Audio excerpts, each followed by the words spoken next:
বিয়া আমি করমু না গো ভাই, বাপেই দিছে বিয়া রে, বিয়া কেন করনু রে। বউ আমারে বাজার দিছে, তাও আবার লেখা রে, বিয়া কেন করনু রে। আমি হলাম প্রাইমারির সেরা ছাত্র, আর বউ আমারে লেখা দিছে 1 পোয়া সয়াবিন তেল। কেন, এটা কি আমার মনে থাকবে না? শালি বউ তুকা, বউরে শালি কয়া হবে না, সরকার পাপ দিবে। প্রতি ক্লাসে সারা আমার পড়া নেওয়ার পর বেঞ্চের উপর আমাকে দাঁড়ায় রাখতো। আমি মনে মনে খুশি হতাম আর চিন্তা করতাম স্যার মনে হয় আমাকে সেনাবাহিনী হওয়ার চিন্তা ভাবনা করছে। এই জন্য আমার স্যার আমাকে ভালোবেসে কখনো কোনো দিন হাই স্কুলে মুখ দেখতে দেয়নি। তারপরে একদিন বিয়ে করার পর স্যার আমার বলতো তোমার ছুটি, আর স্কুলে আসা লাগবে না।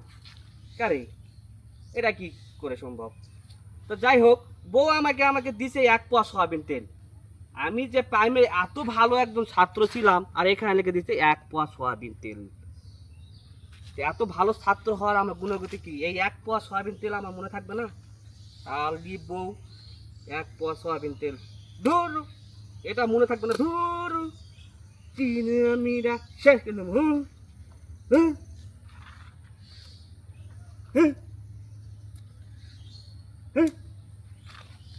বউ আমারে লেখা দিছে 1 পোয়া সয়াবিন তেল রে, 1 পোয়া কেরাসিন। কেরাসিন কেরাসিন না সয়াবিন? কেরাসিন না সয়াবিন?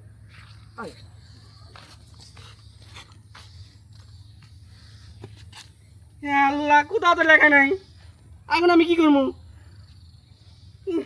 কেরাসিন না সয়াবিন? কেরাসিন কেরাসিন না সয়াবিন? যাই হোক, আমি এখন দোকানে যাই কেরাসিনও নিবো, সয়াবিনও নিবো। তাহলে বউ আমার কবি দিদা, স্বামীটা আমার অনেক ভালো। কিন্তু তো বউ আমার হিসাবে টাকা দিছে, বাকিটা একই পামু।